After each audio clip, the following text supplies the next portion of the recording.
Okay, so you think Nvidia is a company that sells graphics cards. Powerful ones, sure, the kind that make video games look like weather. You picture a gamer somewhere sliding a $2,000 GeForce card into a glowing tower, and you assume that's the business. Fast chips for people who want faster frame rates. It's a reasonable belief. For most of Nvidia's life, it was even true. The company was founded to make gaming graphics faster. It spent nearly 30 years being very good at exactly that, and its brand still lives in the minds of tens of millions of gamers who grew up wanting one. Here's the problem with that picture. In the fiscal year ending January 2025, Nvidia pulled in $130.5 billion in revenue. Gaming, the thing the company is famous for, the thing you probably think of first, accounted for $11.4 billion of it. That's under 9%. The gaming business grew a modest 9% that year. Meanwhile, another segment grew 142% and brought in $115.2 billion, nearly 90 cents of every dollar the company earned. The graphics card company you're imagining is real. It's just a rounding error inside a much larger machine wearing the same logo. So the interesting question isn't how Nvidia sells chips to gamers, it's this. If the chip everyone associates with the brand is barely part of the business anymore, what is the world actually paying Nvidia for? Because whatever it is, people are paying so much for it that this company briefly became the most valuable business on Earth. The answer isn't really a chip at all. Nvidia looks like a hardware company. It functions like a toll booth, and the booth is built out of software. The first thing to understand is that Nvidia is not one business. It's several very different businesses stacked under one name, and they have almost nothing in common except the letters on the box. At the bottom, there's the legacy, gaming. This is the GeForce line, the RTX cards, the segment that runs on over 100 million gamers and creators worldwide. It's a good business. Gross margins are strong, brand loyalty is real, and $11.4 billion a year is a number most companies would kill for. But it grows slowly. It's exposed to consumer cycles.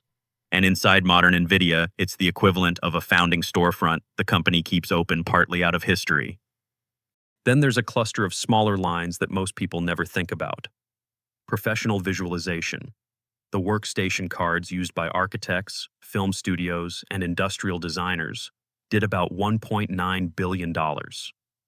Automotive, the chips and software going into self-driving and in-car systems, did around $1.7 billion. There's an OEM and other bucket that's under $400 million. Interesting technically, minor financially. And then there's the segment that ate the company, data center. This is where the story lives. Data center revenue went from roughly $15 billion 2 fiscal years earlier to $47.5 billion to $115.2 billion, a near 8-fold climb in 24 months. To put the scale in human terms, Nvidia's data center business alone now earns more in a single year than the entire company earned across all products just a couple of years prior. By the third quarter of the following fiscal year, data center was doing $51.2 billion in 90 days, not per year, per quarter. What is data center actually? It's Nvidia selling the physical infrastructure that artificial intelligence runs on. When a company wants to train a large language model, the kind of system behind an AI chatbot, it needs to perform an almost unimaginable number of mathematical operations in parallel for weeks at a time. The chips that happen to be exceptional at that specific kind of math are Nvidia's data center GPUs, the Hopper generation, and now the Blackwell architecture. A single one of these can sell for somewhere between $25,000 and $40,000. Companies don't buy one. They buy tens of thousands, wire them together into a single machine, and call it a cluster. So who's writing those checks? Overwhelmingly, a small handful of enormous customers. In the most recent quarters, the large cloud providers, think Microsoft, Amazon, Google, Meta, Oracle, made up slightly more than half of all data center revenue by themselves. This is the first thing that should feel strange. A company earning over $100 billion a year, and a huge slice of it flows from maybe 5 buyers. Hold on to that. It's going to matter enormously later. Now for the part that separates people who understand Nvidia from people who just own the stock. Because if the whole game were sell fast chips, Nvidia would have a serious problem. Chips get copied. Rivals design competing hardware, prices fall, margins erode. That's the normal life of a semiconductor company. Intel, one of the great names in chips, runs a gross margin around 38%. AMD, Nvidia's closest competitor, sits near 57. Nvidia's gross margin in fiscal 2025 was 75%. Let me define that plainly. Gross margin is what's left from each dollar of sales after you subtract the direct cost of making the thing you sold. 75% means that for every $40,000 GPU, roughly $30,000 is gross profit before you even count the rest of the company's expenses. That is not a hardware number. That is the margin profile of a luxury brand or a software company. A chip maker is not supposed to be able to charge like that, because a chip is, in the end, a physical object a competitor can reverse engineer. So how does Nvidia hold a price that its rivals can't? The answer is a piece of software almost no customer ever pays for directly. It's called CUDA. CUDA launched in 2006. In plain English, it's the language and toolkit that lets programmers actually harness a GPU's power for general computing, not just graphics, but any heavy parallel math, including AI. For nearly 2 decades, Nvidia gave it away and quietly built an entire universe on top of it. Libraries with names like cuDNN and NCCL, deep integration into the AI frameworks that researchers use every day, tutorials, documentation, and a generation of engineers who learned to build AI on Nvidia's tools because those were the tools that worked. That accumulated ecosystem is the real product. The chip is just the thing you have to buy to access it. This creates what economists call a switching cost, the price in time and pain of leaving a product you're already using. Suppose you're a company that has trained your entire AI system on Nvidia hardware using CUDA. A competitor offers you a cheaper chip. To use it, you'd have to rewrite large portions of your code, revalidate your models, and accept that things might run slower while you work out the bugs. For a serious AI operation, that can mean months of engineering time and millions of dollars, with no guarantee of a better result. So you look at the cheaper chip, and you buy the Nvidia one anyway. That's the toll booth. Nvidia doesn't just sell you the road, it owns the only language the road is written in, and everyone who wants to drive learned that language years ago. The counterintuitive fact underneath the whole company is this: the most valuable thing Nvidia makes is the thing it doesn't charge for. The software is free. The lock-in it creates is what lets the hardware cost 40 grand. And Nvidia has been widening the road too. It doesn't only sell the individual GPUs anymore, it sells the networking that connects them. Its interconnect technology, NVLink, Link, and its rack-scale systems let dozens of GPUs behave as one giant brain, moving data between them at speeds ordinary networking can't touch.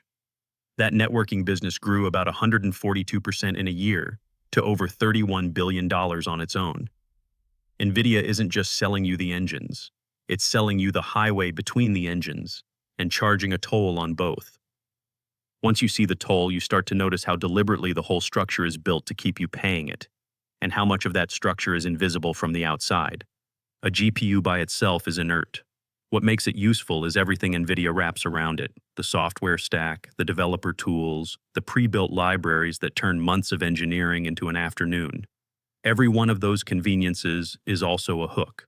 The easier Nvidia makes it to build on Nvidia, the more expensive it becomes to build anywhere else. This is the same logic as a printer sold cheap so it can sell you overpriced ink, except inverted and far more elegant. Here the razor is expensive and the blades are your own accumulated work, which you'd have to abandon to switch. The customer builds their own cage, one convenient tool at a time, and thanks Nvidia for the materials. Then there's the rack-level design. When Nvidia sells a modern AI system, it isn't shipping a chip in a box. It's shipping a fully engineered server rack, dozens of GPUs, the interconnects between them, the cooling, the software to orchestrate the whole thing as a single unit. Replicating one chip is hard. Replicating the entire integrated rack, co-designed over years with the customer's own infrastructure teams, is a systems engineering feat that competitors who can match raw chip performance still can't easily reproduce. The moat isn't a single wall. It's layered: silicon, then software, then systems, and each layer buys time for the others. But here's the hidden cost buried inside all this dominance, the thing the top-line numbers hide. Remember that a bit over half of data center revenue comes from roughly 5 hyperscale customers. Those customers are not passive buyers. They are among the richest, most technically capable companies on the planet, and every dollar they hand Nvidia at a 75% margin is a dollar that funds their motivation to escape. So they've started building their own chips. Google with its TPUs, Amazon with Trainium, Microsoft and others with custom silicon of their own. The apparent customer is quietly becoming the competitor. When your 5 biggest buyers are also the 5 entities most capable of replacing you, your pricing power is being tested even while your revenue looks flawless. A healthy top line can hide a structural fragility, and this one is hiding in plain sight. Which brings us to the pattern this company has lived through before, because a business this dependent on a small number of enormous demand sources has a specific way of getting hurt. The first case is documented in Nvidia's own filings, and it's the one longtime shareholders still flinch about. Call it the crypto hangover. Back around 2017, cryptocurrency prices were soaring, and miners discovered that Nvidia's gaming GPUs were superb at the number crunching that mining requires. So they bought them, in enormous quantities, through the exact same retail channels as ordinary gamers. And this created a poison Nvidia couldn't see clearly. It genuinely did not know how much of its booming gaming revenue was gamers and how much was miners, because they bought through the same pipe. The demand signal was muddled. Sales looked spectacular. Management assured investors the crypto contribution was small. Then, in 2018, crypto prices collapsed. Mining stopped being profitable overnight, and the miners vanished, leaving the retail channel stuffed with unsold graphics cards. Nvidia had shipped hardware into a market that was quietly evaporating, and now that inventory had nowhere to go. The company took a charge on excess inventory and slashed its guidance. When it disclosed the miss, the stock dropped about 28.5% in 2 trading days, erasing roughly $23 billion in market value. Gaming revenue in the worst quarter fell around 45% from the prior quarter, the company's first serious revenue decline in years. The CEO called it a crypto hangover. The fallout didn't end there. In 2022, Nvidia settled with the SEC for $5.5 million over inadequate disclosure of how much crypto had driven those sales, and a shareholder class action over the same period was later certified to proceed. What it proves is simple and brutal. When your real demand hides behind a proxy you can't measure, a boom can turn into a glut before you even understand what you were selling. Now trace the chain reaction, because it's the same shape every time. A surge in demand from a source Nvidia can't cleanly see, buyers flood in through a shared channel, the channel fills with hardware, the true demand signal gets obscured, the source disappears, the glut lands all at once. A write-down, a miss, a crash. Plant that pattern in your mind. It doesn't only apply to crypto. The second case is happening in the present tense, and it's structural rather than speculative. It's China. For years, China was one of Nvidia's largest markets. Then U.S. export controls, tightening across 2023 and beyond, restricted which AI chips Nvidia could legally sell there. Nvidia engineered a slower, export-compliant chip specifically for the Chinese market, the H20, to keep some of that revenue alive. And then, in a single quarter of fiscal 2026, tightening restrictions and the resulting uncertainty helped cut H2O sales by roughly $4 billion sequentially. Not because the product failed, not because a competitor won, because a government drew a line on a map, and an entire revenue stream on the wrong side of it simply switched off. This is the mirror image of the crypto lesson. The first case shows what happens when demand you can't measure disappears. The second shows what happens when demand you can measure perfectly is taken away by a force you don't control. Same outcome. A large, established revenue line collapsing on short notice, from opposite causes. For a company whose fortunes ride on a handful of massive, concentrated demand sources, that concentration is the strength and the vulnerability in the same breath. The very thing that makes the numbers so spectacular on the way up is the thing that makes them fragile at the edges. So set the two futures side by side, honestly. The optimistic case is close to what's happening right now, and it's staggering. AI capital spending keeps compounding.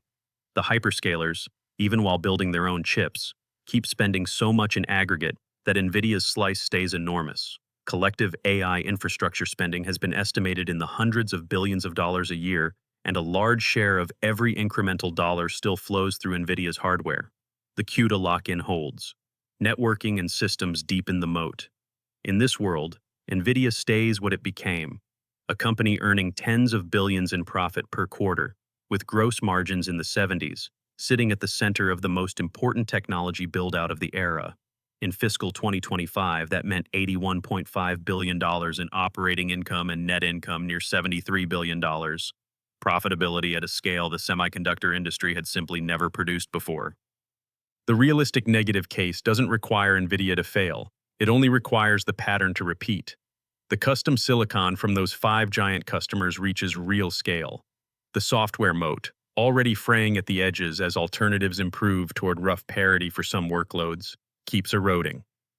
The AI build-out slows from a sprint to a walk, and the same concentrated demand that inflated the numbers deflates them just as fast. A glut, a write-down, a hard quarter, exactly as it went in 2018, just with data center chips instead of gaming cards. Margins compress from 75 toward the low 70s or below. None of that is a collapse. It's simply gravity, arriving late. Here's the whole engine in one line. Nvidia doesn't sell chips. It sells the standard that everyone building artificial intelligence is forced to build on, and it collects a toll every single time that world expands. The chip is the receipt. CUDA is the toll. The person who understood this earliest and best is Jensen Huang, who spent nearly 2 decades giving away the software that would one day let his hardware charge like a luxury good, building the road for free so he could own every mile of it when the traffic finally came. He wasn't selling graphics cards. He was selling a language and waiting for the world to need to speak it. And that's the quiet joke underneath the whole thing. Everyone racing into artificial intelligence believes they're buying the future. What they're actually buying is a spot in someone else's toll booth line, paying, every time they expand, for the privilege of running on a road they'll never own. The gamer with the glowing tower was never the customer. He was just the cover story.